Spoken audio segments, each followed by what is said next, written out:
कल जब भगवान ने निषाद राजगुहु और सुमंत जी को भेजा था तो सुमंत जी अभी अयोध्या नहीं पहुंचे हैं। सुमंत जी वहीं गंगा के तट पर बैठे हैं और बार बार दक्षिण दिशा की तरफ देखते हैं और गंगा का जल सांवला है। उस रंग को देखकर बार बार भगवान का रंग याद आ जाता है सुमंत जी को। सुमंत जी बार बार अपने हाथ में जल लेते और अपने बालों को पकड़कर नोचते खींचते। क्यों? कहते हे पापी सुमंत, इससे बड़ा दुख तेरे जीवन में क्या आएगा।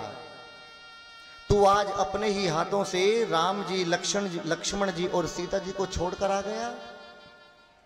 यदि तेरी आज भी मृत्यु ना हुई तो कब होएगी सुमंत, इससे बड़ा दुख तेरे जीवन में नहीं आ सकता। और बार बार दक्षिण दिशा की तरफ को देखकर कहते राम राम सिया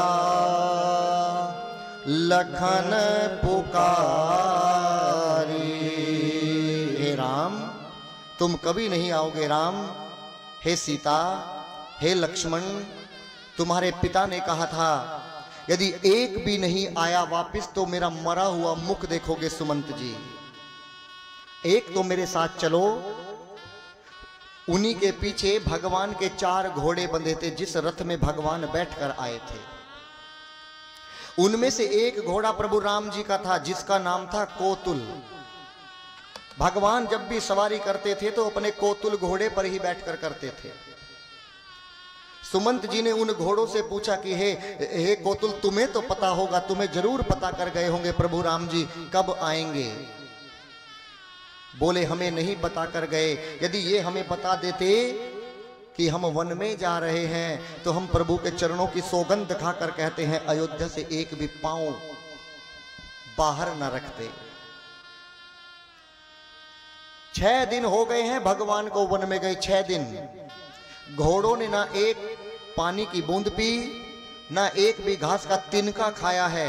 घोड़ों के होठों पर इतने मोटे मोटे छाले पड़ गए हैं। दक्षिण दिशा की तरफ को अगले पैर उठाकर हिन हिना रहे हैं, कह रहे हैं देखी दक्षिण दिशी हाय ही हिनाए। घोड़े हिन हिना रहे हैं। हिनाते हिनाते घोड़ों के मुख में छाले पड़ गए हैं। 6 दिन हो गए। सोचा ये पापी मुख कैसे लेकर जाऊंगा अयोध्या में। सुमित्रा को भी समझा लूंगा, केकई को भी समझा लूंगा। जिस प्रकार जब सुबह गायें चुगने के लिए जाती है और शाम को वापस आती है तो उसका बछड़ा दौड़कर उसकी मां के पास जाता है। मां उसे चाटती है, मां उसे दुलार करती है, प्यार करती है। सबको समझा लूंगा, लेकिन जब कौशल्या मां दौड़ी हुई आएगी तो उन्हें कौन समझाएगा कि राम को नहीं लाए। सुमंत जी अपने पैरों से चलने के लायक नहीं बचे हैं। निषाद राजगुहु आए और निषाद राजगुहु ने अपने 2 सैनिक उस रथ पर बिठाए और कहा कि जाओ सुमंत जी को अयोध्या छोड़कर आओ। रथ लेकर चले हैं। बार बार यही कह रहे हैं कि मुझे मौत क्यों नहीं आ गई, मैं मर क्यों नहीं गया। सोचा कि यदि दिन में जाऊंगा तो ये पापी मुख सब देखेंगे, सब दौड़कर मुझसे पूछेंगे राम कहां है। मैं रात में जाऊंगा। और पूरे दिन तमसा नदी के किनारे पर बिता दिए और जैसे रात्रि हुई तो रथ को आगे लेकर चले हैं सुमंत जी। जैसे सुमंत जी ने अयोध्या में प्रवेश किया, सुमंत जी सोच रहे थे सब लोग सो गए होंगे, लेकिन सुमंत जी को क्या पता कि 6 दिन से अयोध्या में किसी का चूल्हा भी नहीं चला। सब लोग भगवान की राह तक रहे थे। सब लोग बैठे थे लाइन बनाकर। पशु भी रो रहे थे, गऊ रो रही थी, घोड़े रो रहे थे, पक्षी रो रहे थे, सब रो रहे थे भगवान की याद में। जैसे ही सुना सुमंत जी आ गए, सुमंत जी आ गए, दौड़ पड़े सब लोग अयोध्या के। बोले कहाँ है राम, हमारे राम जी कहाँ हैं, राम जी कहाँ हैं। जैसे ही सुना कि राम जी नहीं आए, सब के सब जमीन पर घुटनों के बल गिर पड़े। बोले राम नहीं आए, लखन आए होंगे, सीता जी आई होंगी। बोले कोई नहीं आया। जब बाहर ये आवाज गूंजी तो ये आवाज पहुंची महल के अंदर, कौशल्या माँ के कानों में गई। कौशल्या माँ ने जैसे सुना सुमंत जी आ गए, कौशल्या माँ दौड़ पड़ी। कौशल्या माँ रात को दौड़ पड़ी, जाकर बोली मेरा राम आया होगा, मेरा राम। सुमंत कहाँ है राम, जल्दी दिखाओ मुझे राम को। बोले राम नहीं आया। कौशल्या माँ घुटनों के बल जमीन पर पड़ी होकर राम राम करने लगी।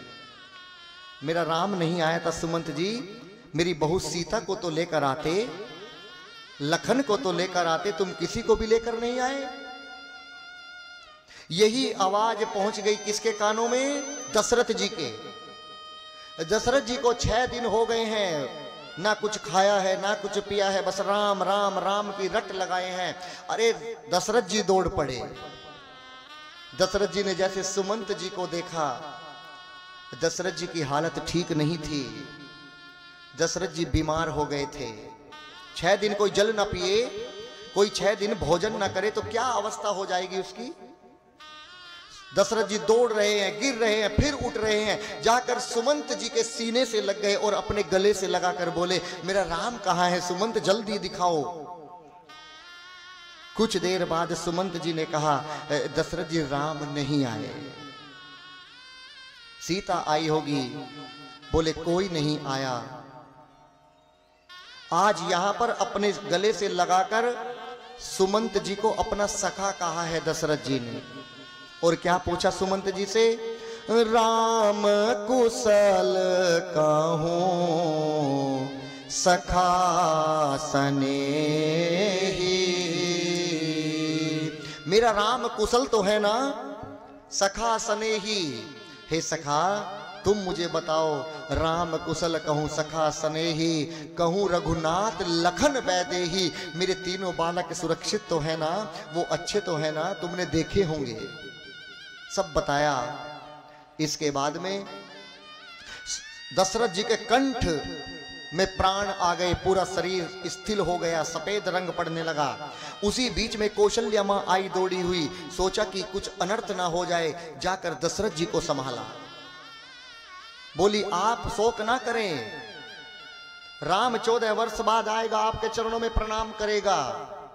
राम का प्रेम हे महाराज समुद्र है, और इस समुद्र में ये पूरी अयोध्या जहाज है, और इस जहाज के खेवनहार दशरथ जी आप हैं। और यदि खेवनहार ही ना बचा तो इस अयोध्या रूपी जहाज को डूबने से कोई नहीं बचा सकता, ये पूरी अयोध्या डूब जाएगी। प्रभु आप धैर्य बनाकर रखिएगा, राम अवश्य आएगा और आकर तात तात कहकर तुम्हें अवश्य बुलाएगा मेरा बेटा राम। बोले कौशल्या मैंने बहुत जी लिया, अब मेरा जीने को मन नहीं करता। क्यों? आज मुझे उन अंधे माँ बाप की याद आ रही है, श्रवण कुमार के माता पिता की। जब मैंने श्रवण कुमार को तीर मारा था, उस समय उन्होंने मुझे श्राप दिया था कि जाओ, जब हम अपने प्राण त्याग रहे हैं तो हमारे सामने हमारा मरा हुआ बेटा लेटा है, लेकिन जब तुम प्राण त्यागोगे तो तुम्हारे सामने चारों में से एक भी बेटा तुम्हारे पास नहीं होगा, ये तुम्हारा दुर्भाग्य होगा। आज वही बात याद कर कर कर रो रहे हैं दशरथ जी। दशरथ जी रो रहे हैं। महाराष्ट्र की एक रामायण है, उसमें यह भी लिखा है कि राम जी 13,000 वर्षों तक जिए, लेकिन उनकी आयु केवल 11 वर्ष थी। 2000 वर्ष पहले दशरथ जी अपने प्राण त्याग दिए थे। उन्होंने कहा था कि यदि तुम मुझे एक बार वन में ले जाकर राम से मिलवा दो तो मैं प्राण नहीं त्यागूंगा, मैं सौगंध देता हूं। लेकिन किसी ने भी दशरथ जी को राम जी से नहीं मिलवाया, इसीलिए राम जी के वियोग में दशरथ जी ने अपने प्राणों को त्यागा। और प्राण त्यागने से पहले कहा कि मेरी 2000 वर्ष बची है, ये मेरे बेटे को मिल जाए। ये भी कवि ने लिखा है। 9 प्रकार की रामायण है, सब में अपने अपने विचार लिखे हैं कवियों ने। इसके बाद में कंठ में प्राण आकर अटक गए कि हे सुमंत जी, तुमसे हाथ जोड़कर कहता हूं कि तुम समय समय पर मेरे बेटों का ख्याल रखना। अब मुझे नहीं जीना। 6 दिन हुए थे भगवान को वन में गए, 6 बार राम जी का नाम लिया और दशरथ जी ने अपने प्राणों का त्याग कर दिया। राम राम कही राम कही, राम राम कही राम, तन परिहरि रघुवर विरहा, राऊ गए सुरधाम। दशरथ जी ने अपने प्राणों का त्याग कर दिया। जिस प्रकार व्यक्ति एक तिनके का त्याग करता है, वियोग में प्राणों का त्याग कर दिया। इसी बीच में उनके शरीर को एक बॉक्स में रखा गया, तेल लगाकर, हल्दी लगाकर, तभी शरीर में बदबू ना हो जाए, गंध ना हो जाए।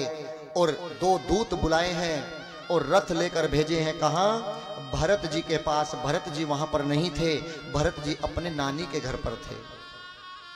भरत जी को एक रात स्वप्न दिखा है और शत्रुघ्न से बोले, शत्रुघ्न आज मुझे कुछ अच्छा नहीं लग रहा है, लग रहा है कि अयोध्या में कुछ अनर्थ हो गया है। चर्चा कर ही रहे थे, इसी बीच में दोनों दूत पहुंच गए और जाकर कहा कि तुम्हें तुरंत शीघ्र अभी गुरु वशिष्ठ जी ने बुलाया है। दोनों को रथ पर बिठाए, आए, यहां पर दर्शन करिए। जिस भरत को देखकर अयोध्या के लोग पागल हो जाते थे, गोद में उठा लेते थे, आज उन अयोध्या के लोगों ने भरत जी की तरफ को आंख उठाकर देखा भी नहीं।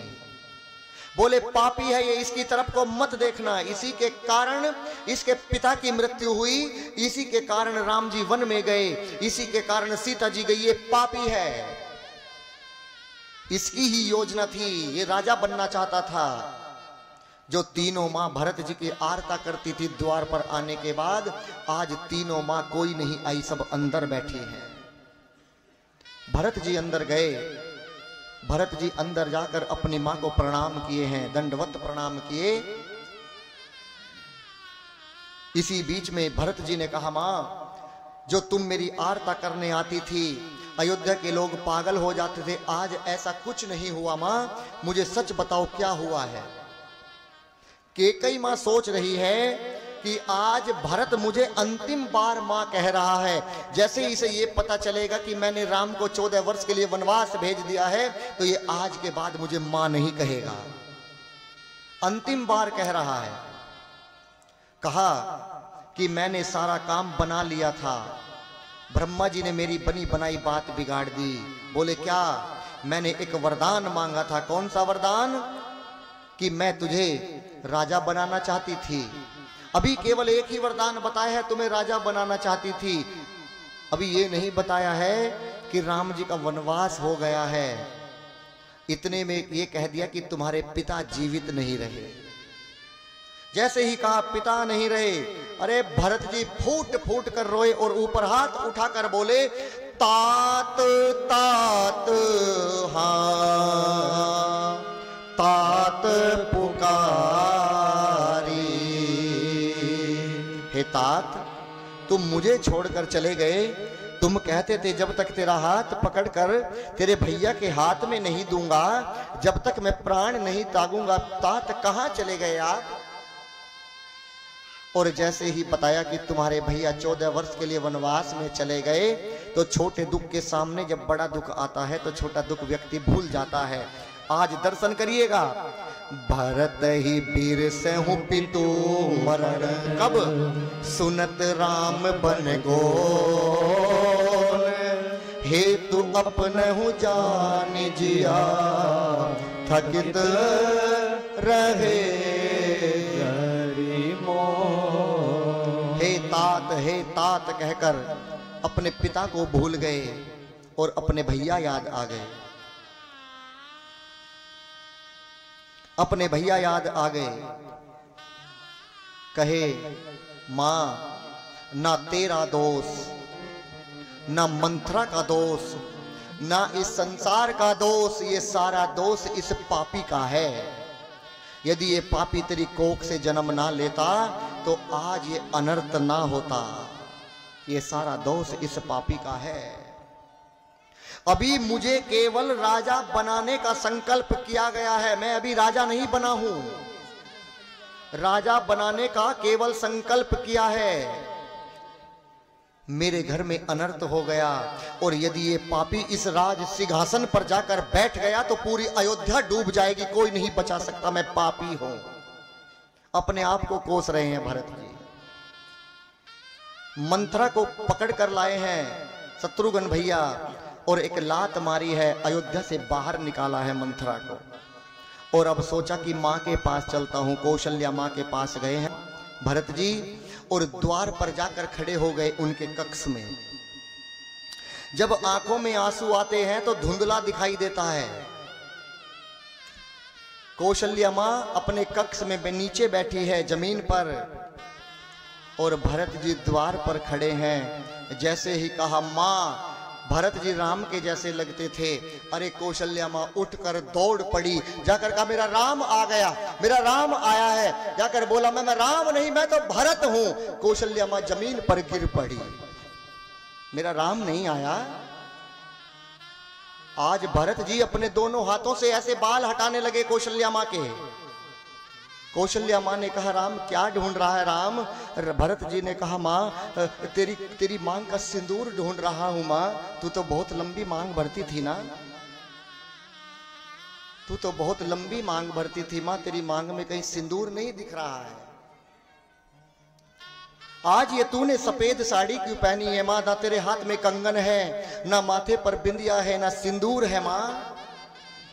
हाथ जोड़कर बोले मां मैं भैया के चरणों की सौगंध खाकर कहता हूं मां, मैंने भैया को वन में नहीं भेजा है। यदि मैंने भैया को वन में भेजा हो तो मुझे वो पाप लग जाए जो एक ब्राह्मण की हत्या से लगता है, वो पाप लग जाए जो एक गुरु की हत्या से लगता है, वो पाप लग जाए जो एक स्त्री गर्भ में गर्भपात करा देती है। मुझे 28 पाप लग जाए। भरत जी ने 28 पाप गिना दिए और हाथ जोड़कर बोले मां मोर जन्म रघु बर बन लागी, झूठ कहूं पछे ताऊं अभागी। मां मैंने नहीं भेजा है। एक चांटा मारा है या मां ने कहा भरत तू कहता है तूने भेजा है, ये पूरा संसार कुछ भी कहे, पूरा संसार राम से विरोध कर सकता है, जीव विरोध कर सकते हैं, पशु विरोध कर सकते हैं, लेकिन भरत राम के प्रति अपराध करे ये असंभव है, कदापि नहीं हो सकता। तूने कोई अपराध नहीं किया है भरत। मैं तो कहती हूं राम पिता की आज्ञा पाकर वन में चले गए लाला, तू पिता की आज्ञा पाकर तू राजा बन जा, कोई बुरा नहीं कहेगा, कोई बुरा नहीं कहेगा तुझे। इसी बीच में गुरु वशिष्ठ जी आए हैं, पार्थिव शरीर को उठाया है और सरयू नदी के किनारे पर वहीं पर अंतिम संस्कार किया है। करने के बाद गुरु वशिष्ठ जी ने एक सभा बिठाई जिसमें सब लोग बैठे हैं और उसमें कहा कि आप अपने पिता के मरने का शोक मत करो भरत, क्योंकि भगवान ने सब वस्तु इंसान को दी है लेकिन 6 वस्तु किसी को नहीं दी, अपने हाथ में रखी है। कौन सी? लाभ हानि जीवन मरण, जस अप जस विधात। तुम्हारे जैसा पिता ना हुआ, ना है और ना होगा। शोक उसका करना चाहिए जो इंसान बनकर भी, जन्म लेकर भी रोज भगवान को एक लोटा जल नहीं चढ़ाता। उस राजा का शोक करना चाहिए भरत जो राजा बनकर बैठा है, नीति नहीं जानता, जिसकी प्रजा दुखी है, उस राजा का शोक करना चाहिए, उस बनिए का शोक करना चाहिए, उस धनवान का शोक करना चाहिए, इतना धन होने के बाद भी जो दान नहीं करता। उस स्त्री का शोक करना चाहिए जो अपने पति के खिलाफ रहती है, जो अपने मन से विचरण करती है, किसी की नहीं सुनती, जो कलह करती है, उस स्त्री का शोक करना चाहिए। उस शिष्य का शोक करना चाहिए जो गुरु का आदर नहीं करता, जो अपमान करता है। उस व्यक्ति का शोक करना चाहिए जो भजन को छोड़कर जो भोग में लगा है, उस व्यक्ति का शोक करना चाहिए जो चुगली करता है, उस व्यक्ति का शोक करना चाहिए जो छल करता है, और उस व्यक्ति का हर प्रकार से शोक करना चाहिए भरत जो इंसान का जन्म पाने के बाद भी जो भगवान को न पा सका, उस व्यक्ति का हर प्रकार से शोक करना चाहिए। तुम्हारे पिता जैसा पिता ना हुआ, ना है, ना होगा, भयऊ न आही न अब हो निहारा, भूप भरत जस पिता तुम्हारा।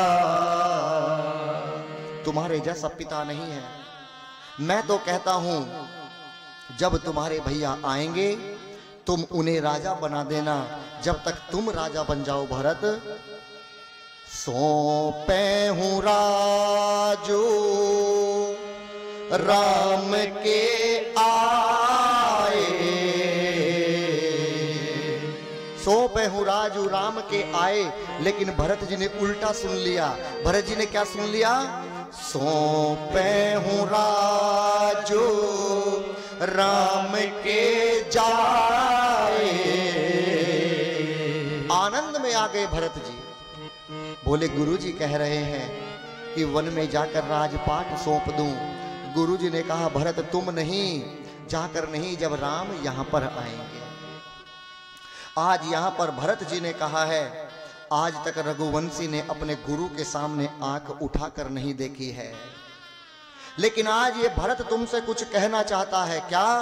मोहि उपदेश दीन गुरनी का, आप मुझे उपदेश मत दो। आज जो मेरे मन में है भरत वो करेगा। क्या? एक ही आंख है मन माही, प्रातः काल चली प्रभु पाई। जैसे ही सुबह होगी ये भरत रुकने वाला नहीं है, सारी राज सामग्री लेकर जाएगा और अपने भैया को राज तिलक कर कर आएगा। किसी की नहीं मानेगा ये भरत। लेकिन क्या मेरे भैया मुझे गले से लगा लेंगे? मैं अपने भैया को तो मना लूंगा, लेकिन उनके साथ में मेरी भाभी भी है। भाभी क्या सोच रही होंगी? क्या भरत ऐसा है जिसने अपने भैया को वनवास भेज दिया? भाभी को कैसे समझाऊंगा? भैया मुझे भूल तो नहीं गए होंगे? भैया मुझे माफ तो कर देंगे ना? आपन जानि न त्याग ही, मोहि रघुबीर भरोस। वो अपना जानकर मुझे गले से लगा लेंगे, मुझे त्यागेंगे नहीं, मुझे भरोसा है अपने भैया पर। चल पड़े भरत जी, पूरी अयोध्यावासी चल पड़े। 3 पालकी मंगाई हैं, 3 पालकियों में मां बैठी हैं, गुरु वशिष्ठ जी चले हैं और सब ने कहा है भरत तुम रथ में बैठ जाओ, बहुत देर हो जाएगी पैदल चलते। लेकिन भरत जी जहां भगवान है चित्रकूट तक नंगे पांव चल रहे हैं पीछे पीछे। क्यों? क्योंकि मेरे भैया भी तो नंगे पांव होंगे। भैया के पास सवारी नहीं होगी तो मैं पापी कैसे बैठ सकता हूं रथ में? भरत जी चल पड़े। हे जी भरत चले चित्रकूट हो रामा, राम को मनाने। भरत चले चित्रकूट हो रामा, राम को मनाने। भरत चले चित्रकूट हो रामा, राम को मनाने। भरत चले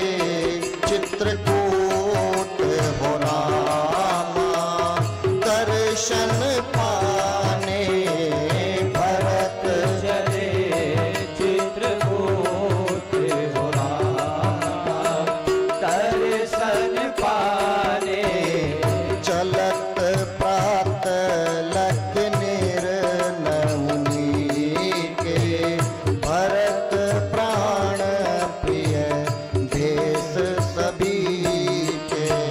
चलत प्रात लख निर्नमुनि के, भरत प्राण प्रिय सभी के।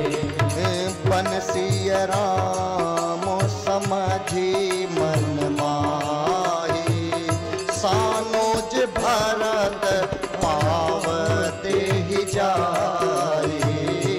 बंसीय राम समझी मन माही, सानुज भरत पावते ही जाई। सानुज भरत पावते ही जाई। सानुज भरत पावते ही जाई। भरत जी चले, तमसा नदी का तट आया, फिर गोमती नदी आई, फिर सेई नदी आई, और उसके बाद में क्या आया? सिंगबेरपुर आया। सिंगबेरपुर वहीं जहां पर निषाद राज गुहू रहते हैं। जैसे निषाद राज गुहू ने भरत जी को देखा तो अपनी पूरी सेना चारों तरफ लगा दी। क्यों? ये पापी भरत आ रहा है, इसने पहले भगवान को घर से निकाला, अब ये जरूर भगवान से युद्ध लड़ने जा रहा होगा। इसको चारों तरफ से घेर लिया जाए। पूरी सेना ने भरत जी को घेर लिया। गुरु वशिष्ठ जी से भरत जी ने पूछा, गुरु जी ये सामने कौन है? बोले ये तुम्हारे भैया के मित्र हैं। अरे जैसे ही कहा भैया के मित्र, बोले भैया का मित्र भैया के जैसा होता है। और भरत जी दौड़ कर गए और निषाद राज गुहू को अपने सीने से लगा लिए। निषाद राज जी ने कहा, मैं अछूत हूं, आप मुझे स्पर्श मत करो। राम सखा सुनी सदुन त्यागा, चले उतरी गत अनुरागा। सुमंत जी कहते हैं, गाँव जाति गुहू नाम सुनाई। मैं गुहू जाति का हूं, मैं अछूत हूं, और कीन जोहारो मात महिलाई। भरत जी ने कहा, आप अछूत नहीं हैं, वो सब अछूत है जिसने जन्म लेने के बाद भगवान को नहीं पाया। आपने इसी जन्म में मेरे भैया को पा लिया, मेरे भैया ने आपको सीने से लगा लिया। आपसे बड़ा भक्त कोई नहीं हो सकता, कोई नहीं हो सकता। यहां पर सुमंत जी रोने लगे, बोले मैं भरत जी के लिए क्या सोच रहा था और भरत जी क्या सोचे बैठे हैं। भरत जी तो अपने भैया से बहुत प्रेम करते हैं। यहां पर भरत जी ने बात की है, और जब वो स्थान देखा, कौन सा? जहां पर राम जी सोए थे, उस नीम के पेड़ के नीचे जो कुसा घास बिछी थी, जब वो कुसा घास देखी तो भरत जी की आंखों से आंसू टपकने लगे। उस घास को उठाकर अपने सीने से लगा लिए, बोले मेरे भैया को मेरे कारण यहां पर सोना पड़ा। जैसे कौशल्या माँ ने वो स्थान देखा, मेरा बेटा राजकुमार मखमल पर गद्दों पर सोने वाला आज यहां पर सोया। सीता को यहां पर सोना पड़ा। बहुत देर तक ऐसे ही वार्ता हुई, और इसके बाद में अब भरत जी आगे चले हैं। कहां? वहीं प्रयागराज तीर्थ पर, गंगा के किनारे पर एक पेड़ के पीछे खड़े होकर भीख मांग रहे हैं भरत जी। एक राजा का बेटा यदि भीख मांगता हुआ कोई देख ले तो कैसा लगेगा? राजा का बेटा छोड़िए, यदि किसी के पास सब कुछ है और वो भीख मांग रहा है तो कैसा लगेगा? आज भरत जी एक पेड़ के पीछे खड़े होकर भीख मांग रहे हैं। किससे? प्रयागराज से। मांगे भीख त्यागु निज धर्मो आरत कहाना करहि को करमो। भीख मांग रहे हैं। प्रयागराज प्रकट हो गए। बोले बताओ भरत तुम्हें क्या दूं? कहो तो धर्म दूं, कहो तो अर्थ दूं, कहो तो काम दूं, कहो तो मोक्ष दूं। अब इन चारों में से इस संसार की कोई ऐसी वस्तु नहीं बचती कि जो मैं दे दूं। भरत जी ने कहा मेरी मां ने अर्थ मांगा और मेरे घर में अनर्थ हो गया। मेरे घर में अनर्थ हो गया। मेरी मां ने कामना की कि मैं राजा बन जाऊं और आज तुम्हारे सामने भिखारी बनकर खड़ा हूं। मेरे पिता धर्म को बचाते बचाते नहीं बचे। मुझे धर्म भी नहीं चाहिए, मुझे अर्थ भी नहीं चाहिए।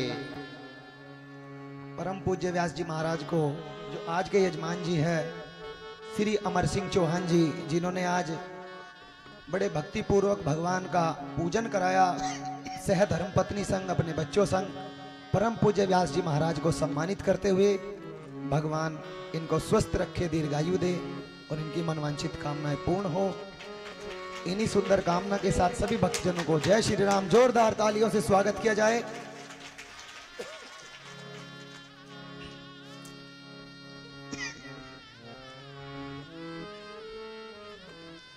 इसके बाद में कहा कि मुझे मोक्ष भी नहीं चाहिए क्योंकि हम सगुण उपासक हैं। मुझे मोक्ष भी नहीं चाहिए, हम रघुवंशी मोक्ष की कामना नहीं करते। यहां पर अब सुनिएगा, प्रयागराज ने कहा तो फिर तुम्हें क्या चाहिए? भरत जी ने कहा अर्थ चाहिए न धर्म काम चाहिए, अर्थ चाहिए न धर्म काम चाहिए। तो फिर क्या चाहिए? भरत जी बोले कौशल्या कुमार मुझे राम चाहिए, कौशल्या कुमार मुझे राम चाहिए। अर्थ चाहिए न धर्म काम चाहिए, अर्थ चाहिए न धर्म काम चाहिए। कौशल्या कुमार मुझे राम चाहिए, कौशल्या कुमार मुझे राम चाहिए।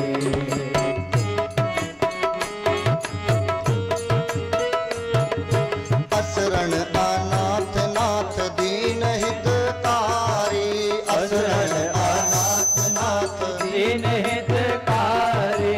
चाहिए विप्र बंधु पाप साप हारी, चाहिए विप्र बंधु पाप साप हारी। पर ब्रह्म भाव में विराम चाहिए, पर ब्रह्म भाव में विराम चाहिए।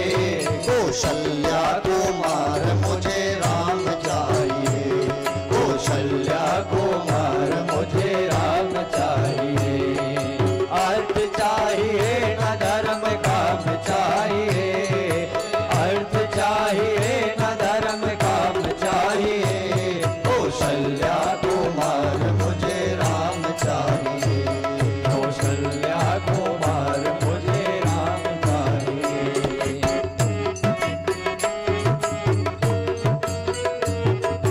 सत्य सिंधु दया सिंधु वीर व्रत धारी, सत्य सिंधु दया सिंधु वीर व्रत धारी। चाहिए चित्रकूट कानन बिहारी, चाहिए चित्रकूट कानन बिहारी। मंदाकिनी ललित ललाम चाहिए, मंदाकिनी ललित ललाम चाहिए।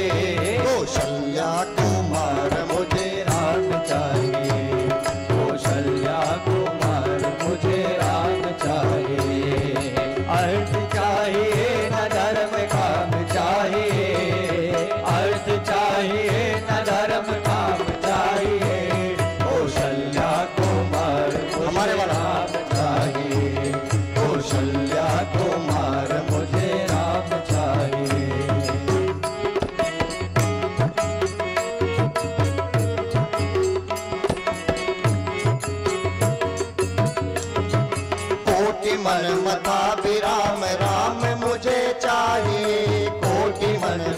भी राम राम मुझे चाहिए। लोच लोचना भी राम राम मुझे चाहिए। लोच लोचना भी राम राम मुझे चाहिए। गिरधर गीता भी राम चाहिए। गिरधर गीता भी राम चाहिए। कौशल्या कुमार मुझे राम चाहिए। कौशल्या कुमार मुझे राम चाहिए। अर्थ चाहिए न धर्म काम चाहिए। अर्थ चाहिए न धर्म काम चाहिए। कौशल्या कुमार मुझे राम चाहिए। कौशल्या कुमार मुझे राम चाहिए। अर्थ चाहिए न धर्म काम चाहिए। कौशल्या कुमार मुझे राम चाहिए। प्रयागराज ने कहा जाओ तुम्हारी मनोकामना पूर्ण होगी, मैं तुम्हें आशीर्वाद देता हूं। भरत जी ने कहा अर्थ न धर्म न काम रुचि, गति न चाहूं निर्वाण। जन्म जन्म रति राम पद, यह वर दान न और हाथ जोड़कर और क्या बोले? सीताराम चरण रति मोरे, अनुदीन बढ़ो अनुग्रह तोरे।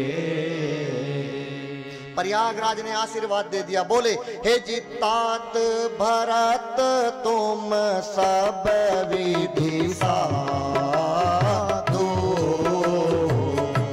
तात भरत तुम सब विधि साधु। और राम चरण अनुराग आघातो। राम चरण अनुराग आघातो। आशीर्वाद प्राप्त हुआ। इसके बाद में भरत जी ने अपनी मां गुरु वशिष्ठ जी अपने भाई के साथ में प्रयागराज गंगा को पार किया है और दूसरी किनारे पर जाकर बैठे हैं भगवान भरत जी। भरत जी के पैरों पर दृष्टि पड़ गई कौशल्या मां की। क्या? भरत जी नंगे पांव पैदल चलकर आए थे। भरत जी के पांव में इतने मोटे मोटे छाले पड़े थे। मां ने अपनी गोद में बिठाया भरत जी को। एक नियम है, जब छाले पड़ते हैं तो गीला कपड़ा कर कर बांधा जाता है। मां ने अपनी साड़ी का पल्लू फाड़ा, गंगा में गीला किया और भरत जी के चरणों पर लपेट दिया उन छालों पर।